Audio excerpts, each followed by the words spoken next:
तो स्टूडेंट्स आइए देखते हैं हमारे पास जैसा कि इक्विलिब्रियम एंड सुपरपोजिशन के ऊपर कुछ न्यूमेरिकल्स और देखते हैं, थोड़े अच्छे न्यूमेरिकल्स। देखिए बेटा, जैसा कि हमारे पास जो फर्स्ट क्वेश्चन दिया है उसने क्या कहा, be two fix point charges 4q and plus 2q are placed at a separation small d. Where should be the third charge q be placed for it to be in equilibrium? भी हमारे पास यार कहां रखें भी third charge को भी ये पूरा का पूरा सिस्टम इक्विलिब्रियम में हो जाए। उसने मैग्नीट्यूड नहीं पूछा, सिर्फ क्या पूछी है, सेपरेशन। याद होगा बेटा इसका मेथड करवा रखा है शॉर्टकट, हम शॉर्टकट से लेके चलेंगे। मैंने कहा लेट बेटा एक कौन सा मान लिया यार आपके पास यहाँ पे प्लस 2q चार्ज, एक कितना मान लिया प्लस 4q चार्ज, दोनों के बीच की दूरी कितनी है, कैपिटल नहीं स्मॉल डी, यानी स्मॉल डी। यहां तक कंफर्म है। अरे एक बात बताओ, पहली बात तो इक्विलिब्रियम पॉइंट कहां एग्जिस्ट कर सकता है, जहां नेट फोर्स 0 हो सकता है। तो देखो कहां सकता है बेटा, यहां पे लाइन मारेंगे, इधर पॉइंट माना, पॉजिटिव में पॉजिटिव होगा कि रिपेल, इसका भी रिपेल, दोनों डायरेक्शन सेम, तो इसलिए 0 नहीं है। इधर देखा, इसकी वजह से इधर, इसकी वजह से भी इधर, दोनों की डायरेक्शन सेम, मतलब 0 पॉसिबल नहीं है। तो उसने कहा बीच में कहीं होगा। क्यों, अगर इसकी वजह से इधर होगा, इसकी वजह से इधर होगा, तो नेट कितना हो सकता है, 0 हो सकता है, और होगा ही होगा। तो मैंने कहा एक पॉइंट पकड़ लिया, मैंने कहा था हमेशा छोटे वाले से पकड़ो। मैंने कहा लेट इसकी दूरी यहां से कितनी है, x, तो बड़े वाले से कितनी बची, d minus x। Simple formula याद है, x निकालने का फॉर्मूला क्या था बेटा, total distance d by vote, d by vote क्या था, जिससे देख रहे हैं उससे अपोजिट वाला चार्ज, मतलब 4q बाय छोटे वाला charge 2q, positive into positive, positive plus 1। याद आ गया नहीं आ गया, क्या से क्या कैंसिल, इससे काटा 2, तो कितना हो गया d बाय √2 प्लस 1। हाँ है ना, मतलब आपका इक्विलिब्रियम पॉइंट जो है वो छोटे वाले से d बाय √2 प्लस 1 दूरी पे होगा। पॉइंट क्लियर, बिल्कुल आसान सा मेथड है। चलिए अगला सेकंड क्वेश्चन देख ले बेटा। ये पॉइंट अगर जिन बच्चों को क्लियर ना रहो, पिछले वाला लेक्चर जरूर देख लेना, इक्विलिब्रियम वाला, वहां से तो बिल्कुल रद्दी कॉन्सेप्ट लगेगा आपको, वरना स्कूल वालों का एक सबसे टफेस्ट क्वेश्चन माना जाता है। यहां तक क्लियर। अच्छा जी, सेकंड क्वेश्चन देखते हैं बेटा, देख लें। देखो उनने क्या कहा, अरे देख लो फिर मैं क्या करूं। चलो देखो उसने क्या कहा, a particle of mass m, a particle of mass m and carrying a charge minus q1 start moving around a fixed charge plus q2 along a circular path of radius r। यार एक simple सी बात है, q2 charge को तो fix किया है, क्या किया बेटा, फिक्स, और q1 चार्ज मूव कर रहा है जिसका मास कितना है m in a circular path of radius r। तो उसने पूछा उसका टाइम पीरियड बताओ। बिल्कुल इजी सा क्वेश्चन यार। क्वेश्चन फर्स्ट का सोल्यूशन था, ये कौन सा बेटा, क्वेश्चन सेकंड का सोल्यूशन। देखो इस क्वेश्चन को थोड़ा सा इमेजिन करते हैं पहले। मैंने कहा बेटा हमारे पास यहाँ बीच में कितना रखा है, प्लस q2 चार्ज, यहां कितना है माइनस q1। आपको पता है पॉजिटिव और नेगेटिव के बीच में क्या लगेगा, एक अट्रैक्टिव फोर्स, कूलम्बिक फोर्स, ये तो फिक्स है। अब ये इसके सराउंडिंग में रिवॉल्व कर रहा है इन अ सर्कुलर पाथ, जिस सर्कुलर पाथ की रेडियस कितनी है r। यार आपको पता अगर ये सर्कुलर पाथ में घूम रहा है तो इसको घुमाने के लिए कौन सा फोर्स रिस्पॉन्सिबल होता है, सेंट्रीपिटल। तो उसने कहा ये कहां से आएगा, सेंट्रीपिटल भी कहां होता था, टुवर्ड द सेंटर। तो बेटा रियलिटी में जब कोई पाथ ऐसे घूमना लग जाए तो उस केस में क्या होता है बेटा, जो कूलम्बिक फोर्स होता है वो क्या प्रोवाइड करवा देता है, सेंट्रीपिटल फोर्स। ठीक है बेटा, कूलम्बिक फोर्स कितना है देखो, k q1 q2 by r square. Centripetal force होना था mv स्क्वायर बाय r, एक r से r कैंसिल, यहां से 20 निकल गया, या भी रख देंगे इसको भी, कितना आ जाएगा देखो, k q1 q2 by r, m v का भी सुना था बेटा r इंटू ओमेगा, तो r इंटू ओमेगा का स्क्वायर। और आपने पता है बेटा m इंटू r, ओमेगा कितना होता था 2 पाई बाय t का square equal to k q1 q2 by r। आपको यहां से t निकालना है, बिल्कुल इजी सा कॉन्सेप्ट है। देखिए क्या हो जाएगा बेटा, क्या हो जाएगा आपके पास यहाँ पे k q1 q2 by r, यहाँ पे कितना हो गया m, इसका स्क्वायर करेंगे तो कितना हो जाएगा आपका r का स्क्वायर, 2 का करेंगे तो 2 का स्क्वायर कितना हो गया 4, पाई का कितना हो गया पाई स्क्वायर, बाय नीचे कितना आ जाएगा t स्क्वायर। यहां तक कंफर्म। जस्ट अब आपको यहां से t निकालना है, क्या निकालना है, t तो पूछा ना यार, t निकाल दे। देखो t स्क्वायर को ऊपर फेंका, फेंक दो, बाकी को इसके नीचे फेंक दो, कितना हो गया देखो, m बड़ा ही है, r ऊपर गया तो r into r square, it become r cube 4 pi square, और ये नीचे कितना चला जाएगा बेटा, के Q1 Q2। ये आ गया नहीं आ गया, कोई दिक्कत तो नहीं। देखो टी स्क्वेयर ऊपर, आर ऊपर, के Q1 Q2 नीचे, और के कितना होता था याद है, 1/4 पाई एप्सिलॉन नॉट। तो टी स्क्वेयर कितना हो जाएगा बेटा, mr cube 4 pi square 4 pi epsilon not divided by कितना बेटा, Q1 Q2। तो एक बात देखो, 4 4 का कितना हो गया 16, पाई square into pi, it become pi cube. तो कितना हो जाएगा 16 mr cube into pi cube into epsilon not divided by Q1 Q2। ये टी स्क्वेयर है तो टी क्या आ जाएगा इसका रूट। हो गया प्रूफ। क्या आ जाएगा देखो, 16 पाई क्यूब, 16 आ गया, पाई क्यूब आ गया, एप्सिलॉन नॉट आ गया, एम आ गया, आर क्यूब आ गया, बाय में Q1 Q2 आ गया। तो दैट्स द टाइम पीरियड। ये क्या आ गया बेटा आपके पास, टाइम पीरियड किसी पार्टिकल को किस में रोटेट करवाने के लिए, सर्कल में रोटेट करवाने के लिए। पता चला है नहीं चला, कहां से आता है कैसे आता है, बिल्कुल इजी सा कॉन्सेप्ट था। बस आपको याद रखना है कि centripetal force equal to coulombic force का होता है। ऐसे काफी क्वेश्चन आते हैं आपके सीबीएसई एंड एचबीएससी एग्जाम्स में। तो बेटा एक बार इसको देख लें, क्या करें, देख लिया, चलो उतार लो। फिर इसके बाद क्वेश्चन नंबर 3, 4 एंड 5 जो करेंगे वो थोड़े से अच्छे क्वेश्चंस में कंसीडर किए जाएंगे। तो स्टूडेंट्स देखिए बेटा, जैसा कि भी हमने पहला और दूसरा क्वेश्चन देखा बिल्कुल इजी था। थर्ड क्वेश्चन में थोड़ी सी वैरायटी का हल्का सा लेवल अप करते हैं। देखिए बेटा इसने क्या कहा, अभी 2 small sphere each of mass m kg, भी 2 स्फीयर्स हैं जिनका मास m kg है एंड जिनका चार्ज Q कूलम्स है, are suspended from a point by insulating thread. भी उसने कहा भी इन दोनों पॉइंट्स को लटकाया गया है किससे, इंसुलेटिंग थ्रेड से, ठीक है। Of each of length L, भी जिस थ्रेड की लेंथ कितनी है L, बट नेग्लिजिबल मास। भी हमारे पास यार उसने कहा भी 2 बॉक्स है, उन 2 बॉक्स को लटकाया गया है किसी एक थ्रेड से, 2 थ्रेड से, ठीक है। और हर एक थ्रेड की लेंथ कितनी है L, which if theta is the angle which each string makes with the vertical, ध्यान देना यहाँ पे थीटा किसके साथ बनाया गया, वर्टिकल के साथ, वर्टिकल लाइन के साथ, at equilibrium, then show that the charge will be this one. देखिए बेटा पहले इस क्वेश्चन को, स्टेटमेंट को समझते हैं। उसने कहा बेटा भी आपके पास जैसे सपोज करते हैं, देखिए आपकी प्यारी प्यारी नजरों से मेरे को थोड़ा दूर होना पड़ेगा इस क्वेश्चन को करवाने के लिए। चलिए सो देखिए बेटा उसने कहा कोई एक रिजिड स्पोर्ट है। रिजिड स्पोर्ट क्या होती थी, एक ऐसी स्पोर्ट जिससे जितना मर्जी वजन को लटका दिया जाए वो कभी भी नीचे नहीं आती। तो मैंने कहा बेटा लेट अस कंसीडर कोई एक रिजिड स्पोर्ट थी, इसके साथ नीचे यहाँ कोई एक बोब लटक रहा है जिसका मास कितना है m, और इधर भी सेम मास लटक रहा है जिसका मास कितना है m। लेट यहाँ पे एक वर्टिकल लाइन एज्यूम कर लेते हैं, तो लेट इसके साथ इसने क्या बनाया, एंगल थीटा, ठीक है बेटा। और जो ये आपकी स्ट्रिंग है, स्ट्रिंग की लेंथ कितनी है दोनों तरफ से L, कंफर्म। तो उसने कहा बेटा इसके ऊपर जो चार्ज है वो चार्ज कितना है Q, चार्ज कितना है Q, ठीक है बेटा। और इस पे भी चार्ज कितना है Q।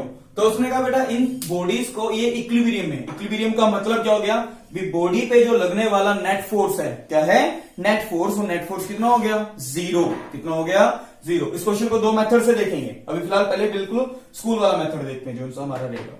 देखिए बेटा अब उसने कहा है इसका इक्विलिब्रियम में है तो इसको पूछा भी इस पे कितना चार्ज रखें भी इक्विलिब्रियम में आ जाए, बिल्कुल बेसिक सा क्वेश्चन। तो देखो अब आपको पता है यार कैसे निकालें, कोई दिक्कत नहीं। आपको पता है एक बॉडी की कंसीडरेशन सोल्व कर लेते हैं, दूसरी की अपने आप हो जाएगी। कौन सी की करें, इसकी ले लें क्योंकि इस साइड थोड़ी जगह कम है, इधर ले लेते हैं।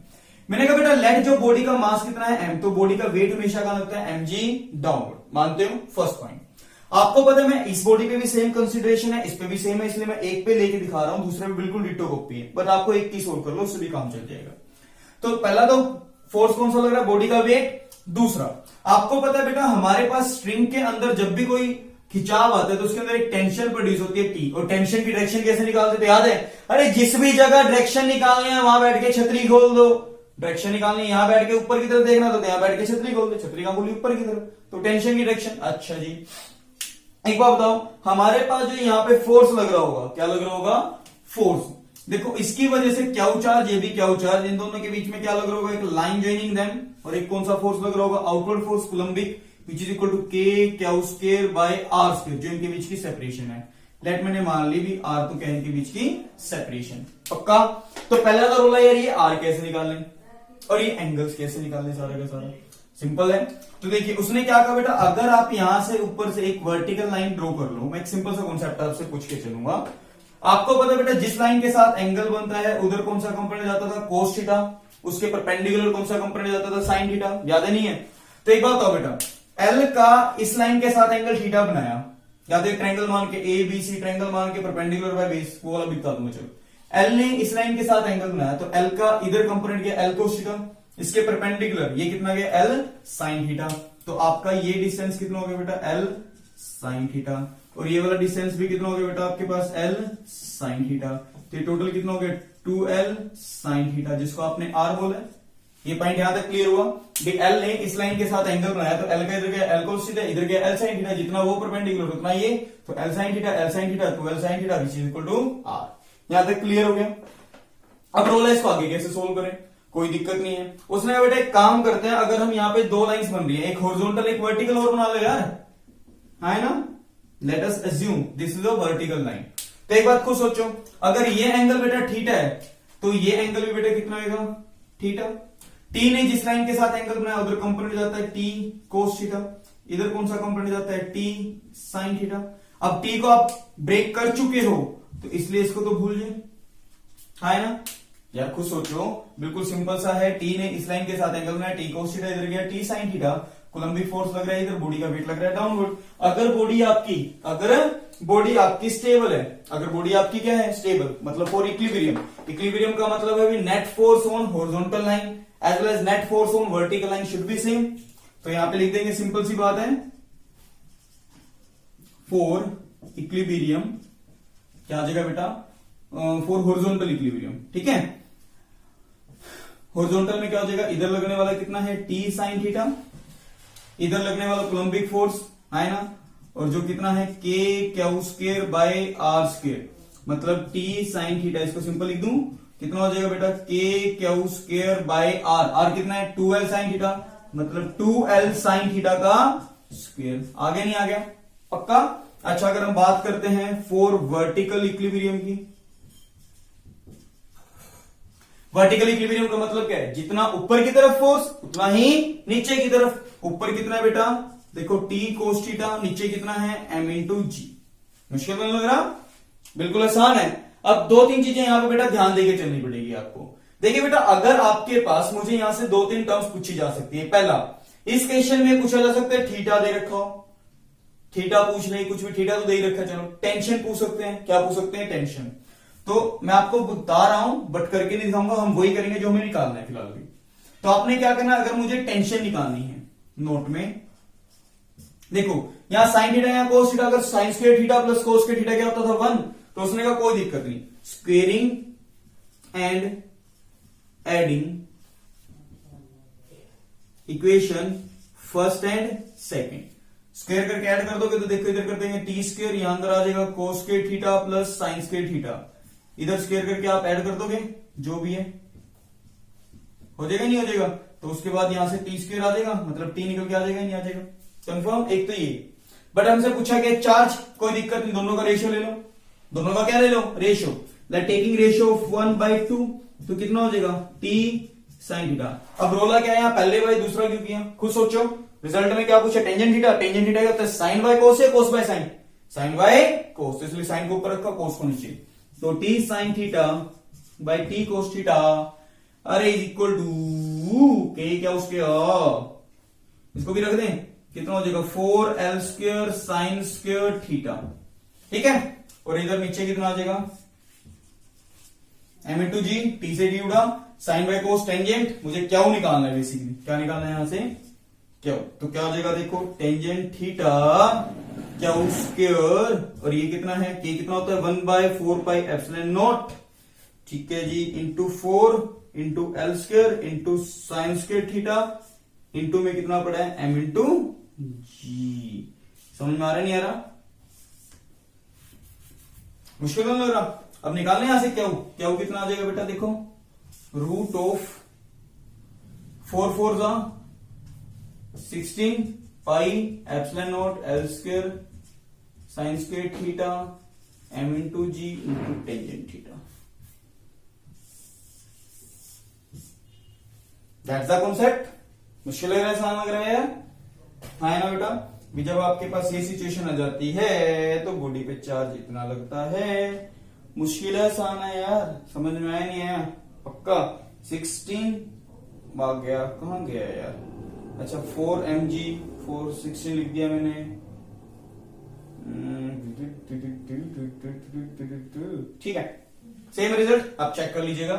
ये बेटा आपके पास एक क्वेश्चन आया थर्ड, जो आपका मोस्ट इंपोर्टेंट क्वेश्चन है। ठीक है बेटा, इसके अंदर काफी सारी वेराइटीज और बनती है, इसके ऊपर एक दो क्वेश्चन और देखते हैं पहले इसी वैरायटी के ऊपर, इस वाले कॉन्सेप्ट के ऊपर। देन फिर बेटा इसमें एक दो कॉन्सेप्ट होते हैं छोटे छोटे से, वो कोशिश करेंगे आपको इसी लेक्चर में बता दिए जाए। तो स्टूडेंट्स देखिए बेटा, जैसा कि अभी आप क्वेश्चन नंबर थर्ड देख के आए हैं, वो आपका थोड़ा अच्छे क्वेश्चनों में है। अगर उसी के अंदर क्वेश्चन नंबर फोर्थ के अंदर एक वैरायटी बढ़ा दी जाए तो उसमें कुछ कहते हैं, जैसे सपोज करो आपको क्वेश्चन की स्टेटमेंट में ऐसे दे दे भी यार, वो जो पुराना अपरेटस था, पुराने जो एक रिजिड स्पोर्ट थी, दो थ्रेड से एक बॉडी लटक रही थी जिसका मास m था, चार्ज क्या था, जिसने वर्टिकल के साथ कितना एंगल बनाया था थीटा। अगर पूरे के पूरे सिस्टम को पानी में डुबो दें और उसका एंगल क्या रहे सेम, तो ये पूछ लेंगे पानी का डाइलेक्ट्रिक कांस्टेंट क्या है। ध्यान देना, अगर ये कहते हैं full system is immersed in a water of density such that rho L क्या मान लेते हैं बेटा, डेंसिटी ऑफ लिक्विड, क्या मान ले बेटा, डेंसिटी ऑफ लिक्विड, एंड रो भी क्या मान लेते हैं, डेंसिटी ऑफ बॉडी। कंफर्म, इसको सारे के सारे को किस में डुबो दिया जाए, पानी में, सच दैट इनका थीटा क्या रहेगा, सेम।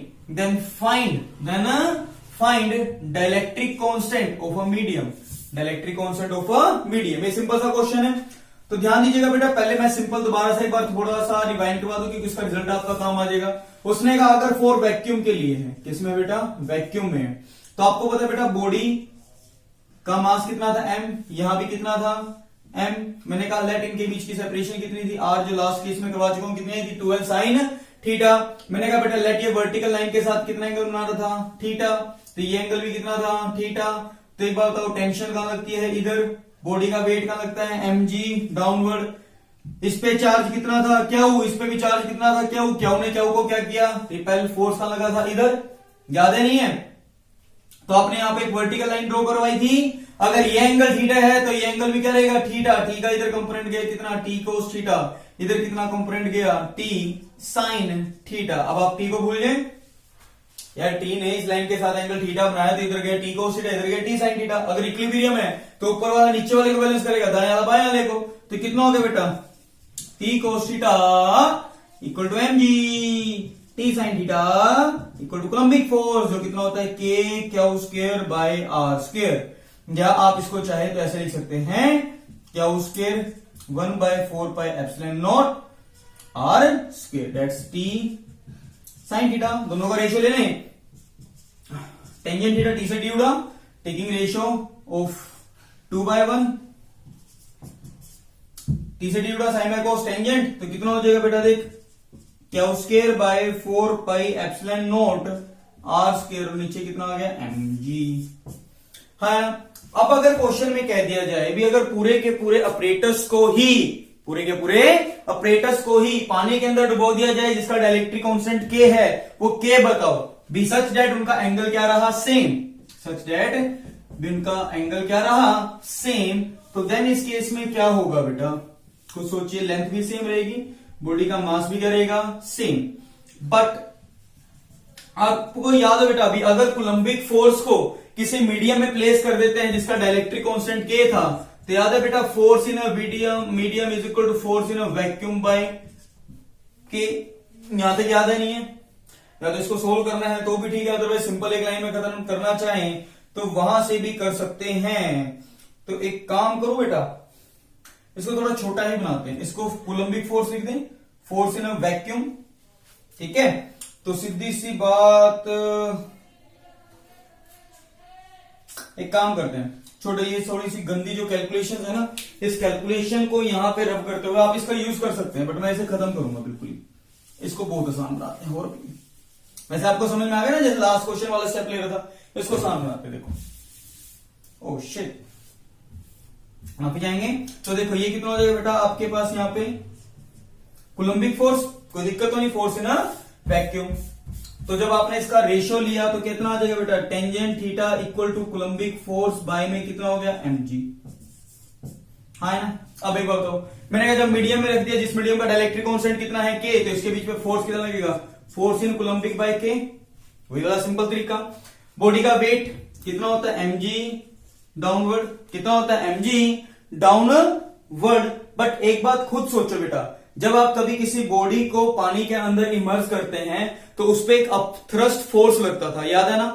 तो बॉडी पे बेटा देखा जाए तो इसका जो नेट वेट हो जाएगा वो कितना हो जाएगा, mg माइनस यू। लेट जो आपका u है, u क्या मान लीजिए आप थ्रस्ट। इसका कॉन्सेप्ट देख लो कहां से है, कैसे लगा रहा हूं। आपको पता बेटा, अगर किसी बॉडी को, जैसे मैंने +1 वाले क्लासेस में बताया है कि जब किसी बॉडी को m मास की बॉडी को इमर्ज करते हैं, बॉडी का वेट लगता था mg, बट बॉडी पे लिक्विड का अमाउंट डिस्प्लेस होने की वजह से एक अपवर्ड डायरेक्शन में फोर्स लगता है, which is equal to upthrust. तो डाउनवर्ड फोर्स अगर बॉडी नीचे मान रहा हूं मैं, ठीक है, तो बेटा इस केस में जो बॉडी पे नेट फोर्स लग रहा है, जैसे नीचे लग रहा है 10, ऊपर लग रहा है 2, तो नेट कितना बचा, नीचे की तरफ 8, तो वो कितना लिख दिया बेटा, इसलिए मैंने direct mg minus U, mg minus you. अब दिमाग में क्वेश्चन आता था भी वेट एंड अपथ्रस्ट में फर्क क्या था। याद हो बेटा, मैंने कहा था वेट कितना होता था बेटा, mass of body into acceleration due to gravity, and जो अपथ्रस्ट होती थी बेटा वो कहता था mass of liquid displace, mass of liquid displace into acceleration due to gravity. बिल्कुल एक लाइन में खत्म हो रहा है। अब एक बात और, मैंने कहा लेट यहाँ पे टेंशन कितनी लग रही है, T, वर्टिकल लाइन ड्रॉ की, एंगल सेम था, एंगल क्या था, सेम। अगर ये एंगल थीटा तो एंगल भी थीटा। T का इधर कंपोनेंट कितना गया बेटा, T कोस थीटा, इधर कितना कंपोनेंट गया, T साइन थीटा। T को भूल जाए, T को क्या करें, भूल जाए। ये स्टेप बताओ, समझ में आया नहीं आया, मेन क्वेश्चन है। तो बताओ दोनों को बैलेंस कर लें तो कितना आ जाएगा बेटा, देखो T साइन थीटा किसके इक्वल है, कूलम्बिक फोर्स बाय के, एंड T कोस थीटा किसके इक्वल है, फटाफट बताओ, mg माइनस यू। मुश्किल नहीं लग रहा, m और u को निकालना है फटाफट, यहाँ रफली निकाल देता हूं ताकि आपको कोई दिक्कत ही ना है। यहाँ पे जो m इंटू जी है, मतलब एक तरह से क्या है, यहाँ पे m का मतलब क्या है बेटा, मास ऑफ बॉडी, और मुझे तो डेंसिटी पता है। क्या किया मैंने क्वेश्चन में, डेंसिटी। मैंने कहा लेट ये जो बॉब है, इस बॉब का वॉल्यूम कितना है, v। लेट v क्या मान लिया, इसका volume of body. So mass of body कितना हो जाएगा, डेंसिटी ऑफ बॉडी इंटू इसका वॉल्यूम। डेंसिटी क्या होता है, मास बाय वॉल्यूम, तो मास कितना हो जाएगा, डेंसिटी इंटू वॉल्यूम। सिमिलरली अगर मुझे क्या निकालना है, मास ऑफ लिक्विड डिस्प्लेस, हो जाएगा density of liquid into volume, क्योंकि सारी की सारी बॉडी इमर्ज है। तो इस केस से आपको ये पता चल गया, मैं सिंपल लिख रहा हूं, यहाँ पे वेट जो बॉडी का है वो कितना था, मास ऑफ बॉडी इंटू जी, जो कितना निकल के आया है, रो बी इंटू वी इंटू जी। अगर हम बात करते हैं किसकी, अपथ्रस्ट की, वो क्या है, mass of liquid displace into acceleration due to gravity. और आपको पता है मास ऑफ लिक्विड डिस्प्लेस कितना हो जाएगा बेटा, अभी निकाल रहे हैं, density of liquid into volume into acceleration due to gravity. समझ में आ रहा है भी। हमारे पास जैसे बेटा +1 का यहाँ थोड़ा सा कॉन्सेप्ट यूज होता है। आपको पता है अगर बॉडी का मास m है तो वेट कितना लगता है, mg डाउनवर्ड। बट बॉडी पानी में इमर्ज होने की वजह से कुछ अमाउंट ऑफ लिक्विड डिस्प्लेस आया, जिस वजह से वो वापस आएगा तो बॉडी को बाहर जाएगा, तो उस पर एक फोर्स लगता है which is equal to upthrust. याद है, या बायोन्सिक फोर्स। तो वो कितना होता था, वेट ऑफ लिक्विड डिस्प्लेस या mass of liquid displace into acceleration due to gravity. तो ये आपका कॉन्सेप्ट सिंपल समझ में आया, डेंसिटी इंटू वॉल्यूम करके। सो दोनों की वैल्यू का रेशियो ले ले पहले, तो क्या आ जाएगा बेटा, देखो tangent theta equal to coulombic force by K, नीचे कितना है, mg माइनस यू। दोनों एंगल सेम है, दोनों एंगल क्या है, same. Tangent theta comparing equation star and double star, comparing equation star and double star. तो क्या आ जाएगा, देखो कूलम्बिक फोर्स बाय mg, यहां कितना आ गया, कूलम्बिक फोर्स बाय के, यहां नीचे कितना आ गया, mg माइनस यू। कहीं तो निकालना है, देखो कूलम्बिक फोर्स से कूलम्बिक फोर्स कैंसिल, के निकल गया, देख इसको ऊपर फेंक, इसको इधर फेंक, निकल गया बेटा। देख के कितना आ जाएगा, mg बाय mg माइनस यू। mg कितना है, मतलब वेट ऑफ बॉडी कितना आया था भाई, density of body m into G, एक तरह से वेट ही तो है। कितना है, density of body v into G, नीचे कितना है, density of body v into G, और u क्या था, upthrust, density of liquid into v into G, vg cancel. तो क्या आ गया, density of body by density of body minus density of liquid, that's the dielectric constant of a medium. ये question समझ में आया बेटा, थोड़ा सा अच्छा क्वेश्चन लेके चला हूं। अगर पूरे के पूरे ऑपरेटर्स को उठा के अगर हम लिक्विड के अंदर इमर्ज कर दें तो उस केस में उसका theta same, charge same, mass same, tension same, तो आपसे पूछा भी उस मीडियम का डाइलेक्ट्रिक कांस्टेंट क्या होगा। तो उस केस में क्या करा, सारा पिछले वाला concept tangent theta equal to this term, अगर लिक्विड में इमर्ज कर देते हैं तो आपको पता है फोर्स 1/k टाइम्स हो गया। अब थ्रस्ट लगती है बॉडी पे, इसलिए वो वेट में से माइनस होगी, दैट्स द कॉन्सेप्ट। इसलिए थोड़ा सा लेंथी लग रहा होगा क्वेश्चन। दोनों से यहां से दोनों का रेशियो लिया टेंजेंट थीटा, दोनों को कंपेयर किया एंड देन जस्ट वैल्यू निकली और इसकी क्या कर दी, वैल्यू पुट कर दी। तो that's the dielectric constant of a medium. ठीक है बेटा, अगर इस क्वेश्चन को मैं चाहूंगा जितने भी बच्चे अगर इस क्वेश्चन को देख रहे हैं, मैं जस्ट ये कहूंगा वो मुझे थंब इंप्रेशन का कमेंट करेंगे भी यस सर मुझे ये वाला क्वेश्चन आपको क्लियर हो गया है या नहीं हुआ। इसके ऊपर 2-4 अच्छे न्यूमेरिकल्स और देखते हैं, वो भी क्या है और क्या नहीं है। तो स्टूडेंट्स बेटे, जैसा कि भी आपने पिछला क्वेश्चन देखा वो अच्छा क्वेश्चन में कंसीडर होता है। अच्छा, उसी के अंदर चलो एक क्वेश्चन और देखता हूं। अगर आपको ये कह दीजिए बेटा उसकी स्टेटमेंट लिखने की जरूरत नहीं है, अगर मैं इसी को थोड़ा सा मॉडिफाई कर रहा हूं। अब ध्यान दीजिएगा, अगर आपको क्वेश्चन में ये कह दिया जाए, वैसे देखा जाए क्वेश्चन नंबर होगा आपका 5th। क्वेश्चन में क्या कह दिया जाए भी अगर सारे के सारे ऑपरेटर्स को उठा के किस में रख दो, सैटेलाइट में। किस में उठा के रख दो, put them in a satellite. यहां से आपको याद आ जाएगा, सीधी सी बात है, सैटेलाइट में रख दिया। सैटेलाइट में रखने से उसके बीच की टेंशन क्या होगी, उनके बीच का एंगल क्या होगा, कैसे निकालें। तो ध्यान दीजिए बेटा, जब आपने उसको उठा के सैटेलाइट के अंदर पुट कर ही दिया है तो वहां पे बॉडी का वेट कितना लगता है, 0। सैटेलाइट में एक्सेलरेशन ड्यू टू ग्रेविटी कितनी होती है, 0। क्यों, क्योंकि वहां पे ग्रेविटेशनल फोर्स क्या प्रोवाइड करवा देता है बेटा, सेंट्रीपिटल फोर्स। तो डेट्स वहां पे ग्रेविटी 0 जाती है, तो ये उसका सेंटर पॉइंट होता। ठीक है बेटा, तो आपको पता है वहां पे जो बॉडी होगा वेट है नहीं, तो इसलिए उसको रिपेल ही करेगा। क्या करेगा, रिपेल। तो जिस वजह से वो दूर दूर चले जाएंगे। इसके ऊपर भी चार्ज कितना था, क्यू। इसके ऊपर भी चार्ज कितना था, क्यू। ये लेंथ कितनी थी बेटा, एल। एक साइड की स्ट्रिंग, दूसरे साइड की भी लेंथ कितनी होगी, एल। तो टोटल कितनी होगी, 2l। तो इनके बीच की सेपरेशन कितनी होगी, 2l। और एंगल देखा जाए, टोटल एंगल कितना हो गया, 180। वहां पे दोनों के बीच का टोटल एंगल कितना था, 2 थीटा इक्वल टू 180। तो थीटा कितना हो गया, 90 डिग्री। ये पॉइंट निकल गया, बट ये पूछता नहीं कोई। यहां तक समझ में आ रहा नहीं आ रहा बेटा। अब एक बात तो ये पूछ ले इसमें टेंशन कितनी, कोई दिक्कत नहीं, आपको पता है। इसको पकड़ा, इसको छोड़ा, इसको फोर्स कहां लगा, इधर। इसकी वजह से इस पे फोर्स कहां लग रहा है, इधर। जितना फोर्स है यार, यहां बैठ के टेंशन देखनी है इधर, यहां बैठ के टेंशन देखनी है इधर। तो टेंशन एक तरह से किसके इक्वल है, कूलम्बिक फोर्स के। कूलम्बिक फोर्स कितना है, K Q square bye separation का स्क्वायर मतलब आर स्क्वायर। मतलब कितना हो गया, के क्यू स्क्वायर बाय 2l का स्क्वायर मतलब के Q square bye 4l square. That's the required answer. Question number 5 समझ में आया बेटा, मुश्किल नहीं लग रहा, कंफर्म ईमानदारी से चलिए बेटा। एक बार ये लिख लेना, अच्छे क्वेश्चन इंपोर्टेंट है। चलिए क्वेश्चन वैसे ही मन में आ रहा है, ऑन कूलम्स लो भी देखते हैं। उम्मीद करूंगा देखते हैं। अच्छा, जैसे एक सिंपल सा क्वेश्चन पूछता हूं। देखिए बेटा, मैं अगर कहता हूं कि मेरे पास कोई यहां पे एक बॉडी है जिस बॉडी का मास कितना है 2 kg। यहां पे कोई एक बॉडी है जिस बॉडी का मास कितना है 8 kg और इनके बीच की कुछ सेपरेशन कितनी है r। ठीक है, अगर ये कह दीजिए दोनों बॉडीज के ऊपर यहां पे कुछ चार्ज हो गया +8 कूलम, यहां पे कोई चार्ज हो गया +3 कूलम, इट में भी एनीथिंग है ना। अब अगर आपसे पूछ लिया जाए भी आपने इन दोनों बॉडीज को रिलीज किया, क्या कर दिया, रिलीज। अब एक बात, ये पास आएंगी दूर भागेंगी, कहां आएंगी, दूर भागेंगी। क्यों, क्योंकि ये भी पॉजिटिव, ये भी पॉजिटिव। पॉजिटिव ने क्या किया, रिपेल। इधर फेंकेगा, इसको इधर फेंकेगा। मैंने कह दिया लेट किसी टाइम पे चलते चलते इसकी पोजीशन पे यहां पे इसकी वेलोसिटी होगी 2 मीटर पर सेकेंड।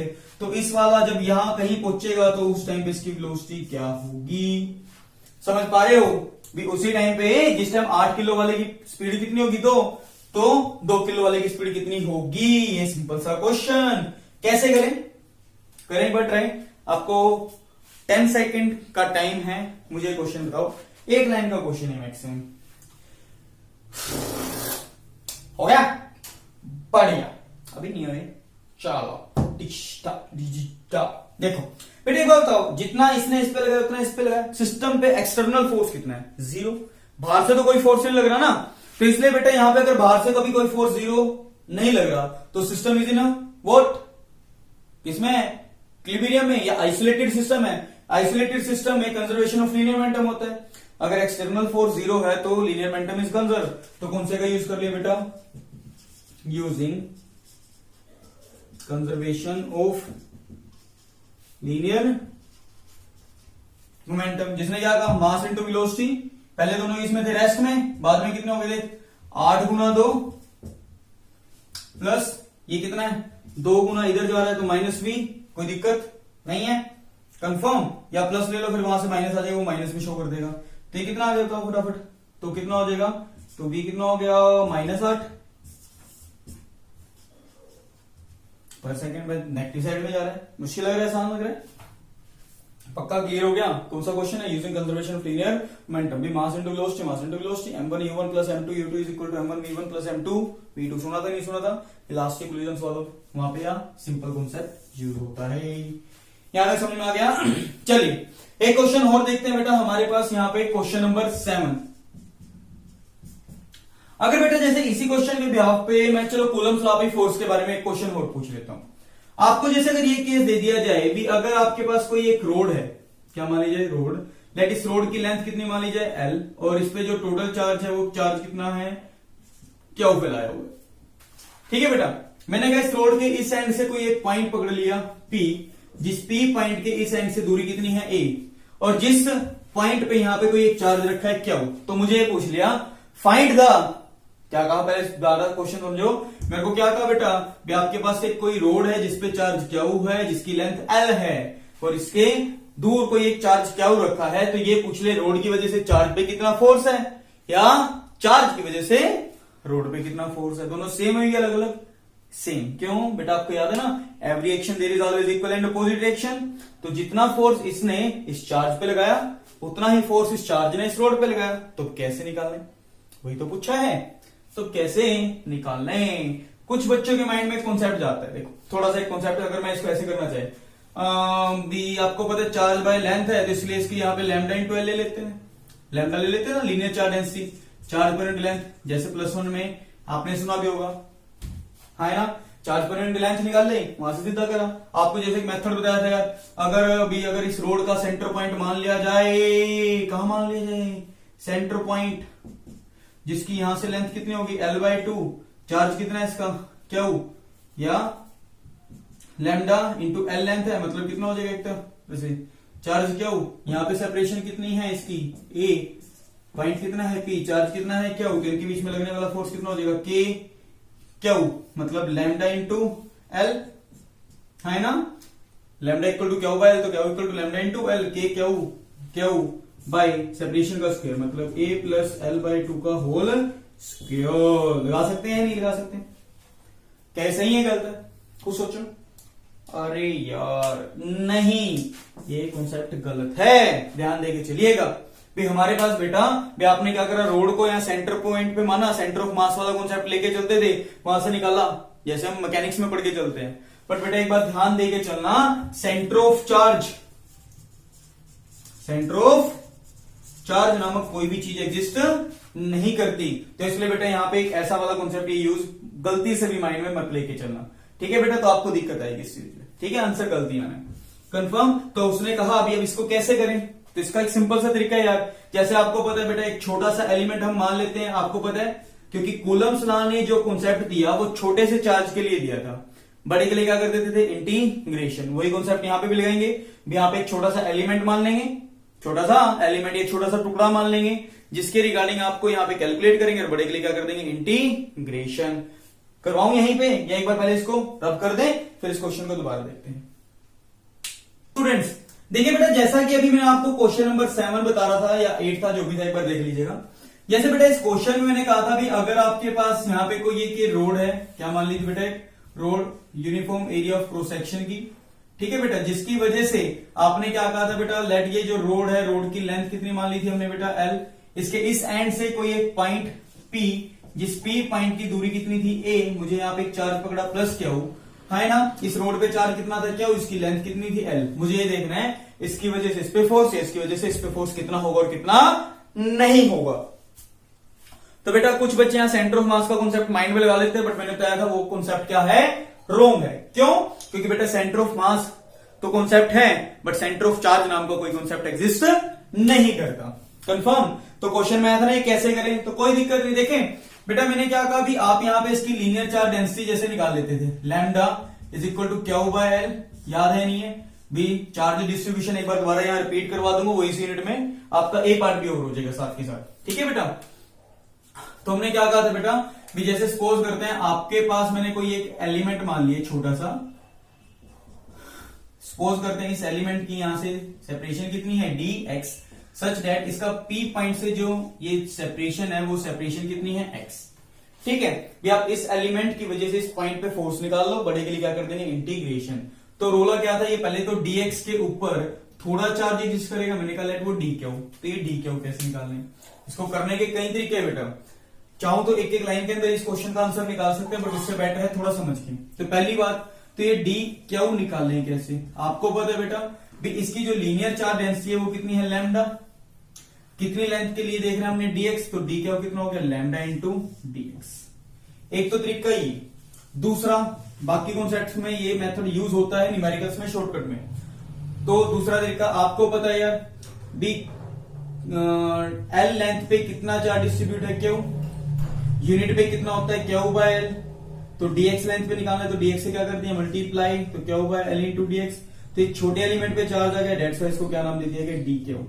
तो dq कितना देगा, q into l into dx।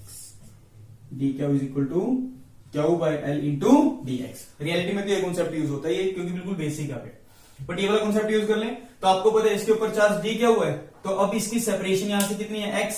तो इसकी वजह से यहां पे जो लगने वाला फोर्स होगा, क्या होगा, लगने वाला जो फोर्स होगा वो फोर्स कितना होगा बेटा, स्मॉल फोर्स dF। कहां होगा, आउटवर्ड। कहां होगा, आउटवर्ड। रेडियल फोर्स कितना होगा, k क्यू इंटू क्यू, मतलब q into d q by separation. Separation कितनी है, x का स्क्वायर। डी क्यू की वैल्यू कितनी है बेटा, k q lambda into dx by x square, that's the small force. छोटे के लिए पता चल गया, बड़े के लिए क्या कर देते हैं, integrating both side, we get. क्या दिया देखो। अब यार एक बात और बताओ मेरे को भी, इसकी इंटीग्रेशन की लिमिट कहां से कहां तक रखें, तो df कितना हो जाएगा, k क्यू लैम्डा कांस्टेंट बाहर फेंक दिया, dx बाय एक्स स्क्वायर। ये कितना है, लिमिट कहां से कहां तक रखो। अब ये जो आपका एलिमेंट है वो कम से कम कितनी दूर है, देखो ये, और ज्यादा से ज्यादा कितनी दूर तक जा रहे हैं हम, मतलब a प्लस एल।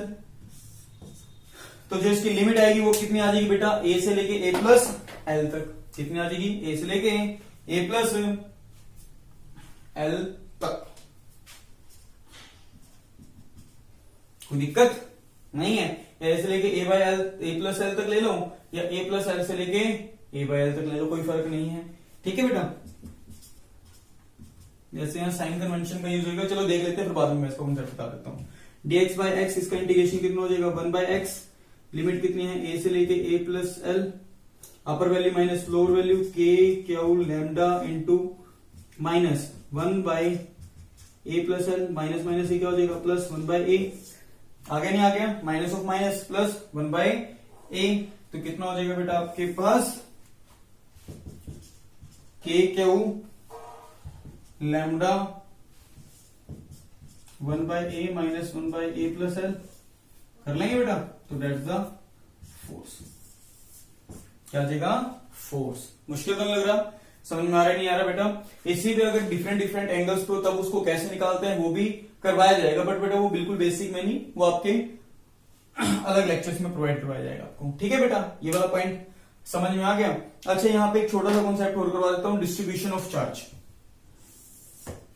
इसी के अंदर आपका एक छोटा सा कॉन्सेप्ट है, डिस्ट्रीब्यूशन ऑफ, अरे डिस्ट्रीब्यूशन का मतलब समझ रहे हो ना, बांटना। क्या होता है बांटना, बिल्कुल लंबा छोड़ा नहीं, छोटा सा कॉन्सेप्ट है। डिस्ट्रीब्यूशन ऑफ चार्ज, बुक में पता नहीं क्या क्या कलम शकलम लिख रखा है, कोई खास काम का नहीं। अरे डिस्ट्रीब्यूशन ऑफ चार्ज का मतलब ही क्या है भी जब किसी बॉडी पे चार्ज को डिस्ट्रीब्यूट किया, यहाँ पे बेसिकली आपके पास आता है uniform distribution of charge, but that's not necessary, it may be non uniform. Uniform क्यों कह के चलते हैं बेटा, अब एक बार बताओ, आपको पता है भी जैसे बॉडी पे 1 कूलम ऑफ चार्ज के लिए कितना नंबर ऑफ इलेक्ट्रॉन थे, 10 की पावर 18, 6.25 इंटू 10 की पावर 18। तो खुद सोचो बेटा, अगर किसी अंबानी के 4 बच्चे हैं, ठीक है, अगर बाय चांस वो मर गया, उड़ गया, ओ डकार आ गई, ओ आ गई, ओ आ गई, ओ आ गई, ध्यान दो। तो उसने क्या कहा, जैसे मैंने कहा अंबानी के 4 बच्चे हैं, अंबानी उड़ गया, अरे अंबानी की प्रॉपर्टी कितनी, 5000 करोड़ मान लिया। अरे एक बच्चे के पास कितने है, 1250 करोड़, मानते हो 5000 करोड़ थे, एक बच्चे पे कितना है, 1250 करोड़। अरे इतना तो मैथ आता होगा। तो एक बार बता, अगर ये कहते हैं एक जने की जेब में 500 रुपए ज्यादा है, क्या बोल रहे हैं ना, 500 के भी 4 टुकड़े कर 125 रुपए लूंगा, ऐसा तो नहीं। क्यों, क्योंकि कितने करोड़ों में 5-10 लाख, 5-10 करोड़ इधर उधर भी हो जाए, कोई फर्क नहीं पड़ता। यहाँ भी वही काम है, ठीक है ना। तो यहाँ पे बेटा क्या कहते हैं, इसलिए इसको यूनिफॉर्म मान लेते हैं। बट अगर नॉन यूनिफॉर्म गिवन है क्वेश्चन में, तो नॉन यूनिफॉर्म लेके चलनी पड़ेगी। तो पहला केस, अगर आपको कह दिया जाए बॉडी का जो चार्ज है क्यू, वो उसकी एल लेंथ के ऊपर डिस्ट्रीब्यूट है, किस पे, लेंथ पे, तब उसे हम बोलते हैं लीनियर चार्ज डिस्ट्रीब्यूशन। क्या बोलते हैं बेटा, linear charge distribution. If charge is distributed over length of a body, then it is known as linear charge distribution, and charge per unit length is known as linear charge density। मुश्किल नहीं लग रहा, लिख लो definition, सारों में same आएगी। If charge is distributed over the length of a body, over the length of a body, then it is called linear charge distribution, and charge per unit length is known as linear charge density। देख लिया। तो देखो अगर बेटा इसकी ऐसा unit निकाल दे, देखो ऊपर क्या है, कूलम, नीचे क्या मीटर, तो क्या बन गया, कूलम पर मीटर, आसान। दूसरा केस, अगर ये कहते बेटा इसके सरफेस पे फैला होता, तो उसको क्या बोल देते, सरफेस चार्ज डिस्ट्रीब्यूशन। इसमें बहुत गंदे गंदे कॉन्सेप्ट पा रखे हैं, कोई फायदा नहीं है, समझ में आ रहा है। सरफेस चार्ज डिस्ट्रीब्यूशन, इसका सिंबल होता है सिग्मा, इसका सिंबल होता है लैम्डा। ये कहते हैं अगर कोई बॉडी का सरफेस एरिया ए, इस पे चार्ज कितना फैला दिया, क्या वो चार्ज कहां फैला है, एरिया पे, तब इसे क्या नाम दिया गया, surface charge distribution. And charge per unit area is known as surface charge density. कोई दिक्कत, चार्ज बाय एरिया, इसका कॉन्सेप्ट यूज होगा अपने पर। तो इसकी भी अगर ऐसा यूनिट निकालते हैं, वो कितनी हो जाएगी, coulomb by metre square. Third कौन सा रहेगा फिर, ऐसे वॉल्यूम चार्ज डिस्ट्रीब्यूशन। अगर वॉल्यूम पे फैल रहा हूं, मैं कहता हूं कोई एक बॉडी है जिसके वॉल्यूम पे, वी वॉल्यूम पे क्या चार्ज है, तो क्या कहलाएगा, वॉल्यूम चार्ज डिस्ट्रीब्यूशन। तो इसकी डेंसिटी क्या होती है, वॉल्यूम चार्ज डेंसिटी, क्या होगा वॉल्यूम। इसकी जो एसआई यूनिट आएगी वो क्या आ जाएगी, कूलम बाय मीटर क्यूब। मुश्किल लग रहा, अगर चार्ज लेंथ पे प्रेजेंट है तो लीनियर चार्ज डिस्ट्रीब्यूशन, अगर एरिया पे प्रेजेंट है तो एरियल चार्ज, एंड वॉल्यूम पे प्रेजेंट है तो वॉल्यूम चार्ज डिस्ट्रीब्यूशन। ये समझ में आया नहीं आया बेटा। तो आई थिंक बेटा it may be helpful for your all the concept on the Coulomb's law. I think मेरे ख्याल से बेटा आपका इलेक्ट्रोस्टैटिक जो 1 है, इसका फर्स्ट पार्ट, जिसमें मैंने अभी तक बेसिकली देखा है, सिर्फ आपको कूलम्स लॉ बताया है एंड चार्ज एंड इसकी प्रॉपर्टी। ठीक है बेटा, इसमें 2-3 कॉन्सेप्ट मैंने ऐड किए हैं ताकि आपका थोड़ा सा लेवल अच्छा क्रिएट किया जा सके।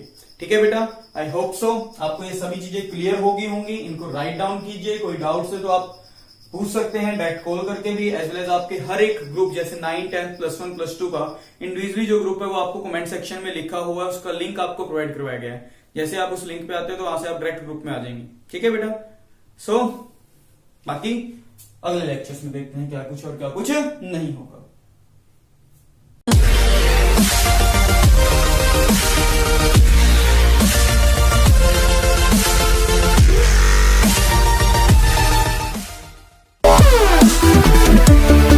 We'll be right back.